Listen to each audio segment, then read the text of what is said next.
ये police officer एक खतरनाक फ्रॉड की वजह से आज एक रिपोर्ट लिख रहा है और ये कोई ऐसा वैसा फ्रॉड नहीं है बल्कि इंडिया का सबसे पहला डीप फेक फ्रॉड है। एक अननोन नंबर से कॉल आने पर राधाकृष्णन की नींद खुल गई। अननोन नंबर्स वाले फ्रॉड के इंसिडेंट्स राधाकृष्णन ने पहले भी काफी बार सुने थे, इसलिए उन्होंने भी इस अननोन कॉल को इग्नोर कर दिया। लेकिन कॉल करते ही उसी अननोन नंबर से उन्हें व्हाट्सएप पर ढेरों मैसेजेस आना शुरू हो गए। मैसेजेस पढ़ने के बाद उन्हें पता चला कि ये अननोन नंबर उनके 40 साल पुराने दोस्त वेणु कुमार का है। पुराने दोस्त से मैसेजेस पर बात करने के बाद वेणु कुमार ने राधाकृष्णन को ऑडियो कॉल भी कर दिया और शायद ये कॉल उठाना ही राधाकृष्णन की सबसे बड़ी गलती थी। वेणु कुमार हर बार की तरह ही इंग्लिश में बात कर रहा था और उसका एक्सेंट भी साउथ इंडियन ही था। राधाकृष्णन को किसी भी तरह का डाउट होने की गुंजाइश थी ही नहीं। फाइनली वेणु कुमार ने जिस रीजन से कॉल किया था वो बोल ही दिया। मेरी बहन के इलाज के लिए मुझे कुछ पैसों की जरूरत है। इस बात को प्रूव करने के लिए कि वेणु कुमार कोई फ्रॉड नहीं है, उसने राधाकृष्णन को वीडियो कॉल भी कर दिया। कॉल उठाते ही सामने हूबहू वेणु कुमार। अब वीडियो कॉल पर वेणु कुमार को देखने के बाद और पूरी तरह तसल्ली करने के बाद राधाकृष्णन ने उसे 40,000 रुपए ट्रांसफर कर दिए। शायद ये बात यहीं खत्म भी हो जाती, लेकिन थोड़ी ही देर में वेणु कुमार ने फिर से कॉल करके 30,000 रुपए और मांग लिए। दोबारा पैसों की डिमांड से राधाकृष्णन को डाउट होने लगा। अपना डाउट दूर करने के लिए राधाकृष्णन ने वेणु कुमार के उस नंबर पर कॉल किया जो उसके पास ऑलरेडी सेव्ड था। लेकिन एक टाइम था जब कॉल करके स्कैमर्स ओटीपी पूछते थे और उस ओटीपी की मदद से लोगों के अकाउंट से पैसे निकाल लिए जाते थे। अगर आपने भी देखी होगी तो इस पूरे फ्रॉड का प्रोसेस नेटफ्लिक्स पर अपलोडेड एक वेब सीरीज में बताया गया है, जामतड़ा, सबका नंबर आएगा। अब जैसे जैसे आम जनता में ओटीपी वाले फ्रॉड्स की अवेयरनेस फैली, स्कैमर्स के धंधे बंद होने के कगार पर आ गए। लेकिन टेक्नोलॉजिकल एडवांसमेंट का एक डार्क साइड ये भी है कि इन रोते हुए स्कैमर्स को इस डीप फेक टेक्नोलॉजी ने कंधा दिया। 74 साल के अरविंद शर्मा अपने नए स्मार्टफोन में कुछ सोशल मीडिया एप्स डाउनलोड कर रहे हैं। इनफैक्ट एक फेसबुक प्रोफाइल बनाकर उसे व्हाट्सएप से लिंक भी कर दिया। खैर, अरविंद ये सब सेटिंग कर ही रहे थे कि उनके पास फेसबुक पर एक वीडियो कॉल आया। कॉल उठाते ही अरविंद की आंखें फटी की फटी रह गई। वीडियो कॉल के दूसरी साइड पर एक लड़की थी, वो भी बिना कपड़ों के, एकदम न्यूड। लड़की को देखते ही कुछ ही सेकंड्स में अरविंद ने वो कॉल काट दिया। थोड़ी ही देर बाद अरविंद के व्हाट्सएप पर एक वीडियो कॉल आया, लेकिन इस बार वीडियो कॉल की दूसरी तरफ है उत्तर प्रदेश के famous police officer ADG Prem Prakash. यहाँ सबसे बड़ा कैच ये है कि रियल लाइफ में प्रेम प्रकाश 2022 में ही रिटायर हो चुके थे और ये कॉल भी कुछ और नहीं बल्कि एक डीप फेक कॉल थी। यानी कि अरविंद के सामने जो एडीजी प्रेम प्रकाश थे वो डीप फेक टेक्नोलॉजी से जनरेट किए गए थे। पुलिस को कॉल पर देखकर अरविंद घबरा गए। इवन इस फर्जी डीप फेक वाले प्रेम प्रकाश ने अरविंद पर लड़कियों से सेक्स चैट्स करने का आरोप भी लगाया। साथ ही ये भी कहा कि ताकि उस पर केस ना हो वो पैसे देके इस बात को यहीं खत्म कर दे। खुद की इज्जत बचाने के लिए अरविंद ने कुछ इंस्टॉलमेंट्स में टोटल 74,000 रुपए इस फर्जी प्रेम प्रकाश को ट्रांसफर भी कर दिए। लेकिन प्रेम प्रकाश और पैसे देने के लिए कंटिन्यू फोर्स करने लगा और हर घंटे कॉल करके पैसे मांगने लगा। बात इतनी बढ़ गई कि इस टॉर्चर से बचने के लिए अरविंद ने आत्महत्या तक करने की सोच ली। आर्टिफिशियल इंटेलिजेंस के कारण और उसमें भी डीप फेक के कारण जो एक नया संकट आ रहा है। अगर आपको याद हो तो पिछली साल 2023 में एक्ट्रेस रश्मिका मंदाना का ये वीडियो काफी वायरल गया था। मन में लड्डू फूटने के कारण काफी एक्साइटमेंट में लोगों ने इस वीडियो को बहुत शेयर भी किया था। ये बात भी आपको ऑलरेडी पता लग चुकी होगी कि ये वीडियो फेक है, इनफैक्ट डीप फेक है। अब उस समय काफी लोगों ने इस न्यूज को ये सोचते हुए इग्नोर कर दिया कि अरे इसमें क्या बड़ी बात हो गई, ये तो एक्ट्रेसेस हैं, ये तो वैसे भी ऐसे ही कपड़ों में घूमती हैं। लेकिन सही मायने में इस न्यूज का इतना वायरल जाना अपनी सोसाइटी के लिए बहुत अच्छा हुआ क्योंकि लोगों को एक वार्निंग सिग्नल मिला। वो बात अलग है कि अवेयरनेस ना होने की वजह से लोगों ने इस वार्निंग को इग्नोर कर दिया और जिस वार्निंग की मैं बात कर रहा हूँ उसका मीनिंग ये है कि इस खतरनाक डीप फेक टेक्नोलॉजी की मदद से स्कैमर्स किसी के पापा की शक्ल को क्लोन करके उस बेटे को वीडियो कॉल करके कोई भी अर्जेंसी बताकर लाखों रुपए ट्रांसफर करवा रहे हैं। स्कैमर्स किसी की मम्मी या बहन बनकर उनकी आवाज को क्लोन करके उस बेटे के पास ऑडियो कॉल करके कोई भी अर्जेंसी बताकर लाखों रुपए ट्रांसफर करवा रहे हैं। होपफुली आप समझ पा रहे हो कि डीप फेक टेक्नोलॉजी का मिसयूज सिर्फ रश्मिका मंदाना वाले केस में ही नहीं बल्कि आपके या मेरे साथ किसी बड़े फ्रॉड के केस में भी हो सकता है। आज की इस 3D एनिमेटेड वीडियो में हम समझेंगे कि डीप फेक टेक्नोलॉजी एग्जैक्टली है क्या, आखिर ये काम कैसे करती है और हम सब अपने दोस्तों को और फैमिली मेंबर्स को इस खतरनाक फ्रॉड से कैसे बचा सकते हैं। लेकिन हर बार की तरह शुरू से शुरू करते हैं। डीप फेक एक आर्टिफिशियल इंटेलिजेंस बेस्ड टेक्नोलॉजी है जो दो चीजों से मिलकर बनी है, डीप लर्निंग प्लस फेक। यहाँ फेक का मीनिंग तो हमको ऑलरेडी पता है, यानी किसी भी इमेज, ऑडियो या वीडियो का एक फेक क्लोन या यूं कह लो कि एक नकली कॉपी बनाना। लेकिन इस वीडियो में आगे बढ़ने से पहले इस डीप लर्निंग शब्द का पता होना भी बहुत ज्यादा जरूरी है। आगे बढ़ने से पहले मैं थैंक्स बोलता हूं। डीप लर्निंग एक प्रोसेस है जिसमें आप कंप्यूटर्स को खुद से सीखना और समझना सिखाते हो। It's like giving a human brain to a computer. जैसे इमेजिन करो आप चाहते हो कि कंप्यूटर्स फ्रूट्स को पहचानना सीख जाएं, तो एक तरीका तो हमारे पास ये है कि हम कंप्यूटर्स को रूल्स बता दें कि देख अगर गोल होगा तो ये फ्रूट होगा, ऐसा कलर होगा तो वो ये फ्रूट होगा, एक्सेट्रा एक्सेट्रा। लेकिन दूसरा तरीका हमारे पास ये है कि हम उसको अलग अलग फ्रूट्स की हजारों पिक्चर्स दिखाएं। For example apples and bananas की हजारों पिक्चर्स हम कंप्यूटर्स को फीड करें और एक टाइम ऐसा आएगा जब वो ऑटोमेटिकली एप्पल्स और बनानास के बीच में डिफरेंसेस और सिमिलरिटीज पहचानने लगेगा। और अगर आप ध्यान से समझोगे तो इंसानों के सीखने का प्रोसेस भी यही डीप लर्निंग वाला प्रोसेस तो है। अगर हायरार्की की बात करें तो आपको ये भी पता होना चाहिए कि डीप लर्निंग एक स्पेशलाइज्ड टेक्निक है मशीन लर्निंग के फील्ड के अंदर, और machine learning and deep learning दोनों ही आर्टिफिशियल इंटेलिजेंस की एक ब्रॉडर कैटेगरी में आते हैं। इसी आर्टिफिशियल इंटेलिजेंस या डीप फेक टेक्नोलॉजी के मिसयूज का एक बहुत बड़ा एग्जांपल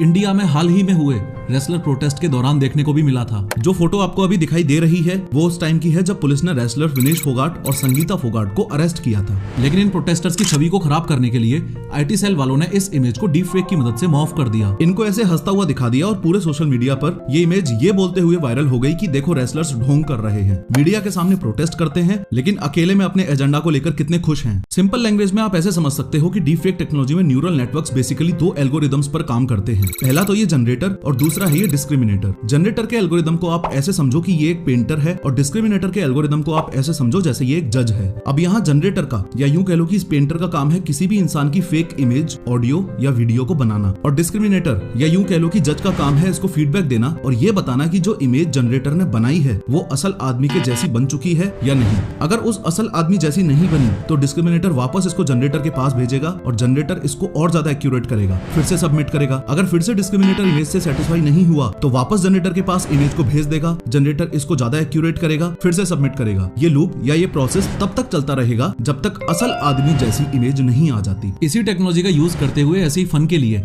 मैंने अपनी इमेज केबीसी के अमिताभ बच्चन की जगह लगाकर देखी। ये देखो, मिलना मिलाना सब बंद हो गया है तो इन्होंने खुद ही ऐसे ही फन के लिए हम सबने स्नैपचैट और इंस्टाग्राम के फिल्टर्स कभी ना कभी यूज किए हैं। डीपफेक टेक्नोलॉजी ने बस इन फिल्टर्स को ही हद से ज्यादा एक्यूरेट कर दिया है और चिंता की बात यह है कि टेक्नोलॉजिकल एडवांसमेंट के चलते आज से कुछ सालों में ये फिल्टर्स इतने ज्यादा एक्यूरेट हो जाएंगे कि असली और नकली का फर्क पता करना इम्पॉसिबल हो जाएगा। इस वीडियो में आगे हम समझेंगे कि अगर आपके सामने कोई डीपफेक वीडियो आ जाए तो आप उसे कैसे पहचानोगे। लेकिन उससे पहले ये समझो कि साल 2014 में आयन गुडफेलो ने सबसे पहले इस टेक्नोलॉजी को अपने पेपर जनरेटिव एडवर्सरियल नेट्स में जब हाईलाइट किया था, तब इस डीपफेक टेक्नोलॉजी का यूज फन और एंटरटेनमेंट पर्पस के लिए ही हो रहा था। इनफैक्ट डीपफेक की वजह से एडवर्टाइजमेंट इंडस्ट्री में भी बेनिफिट मिलने लगा था।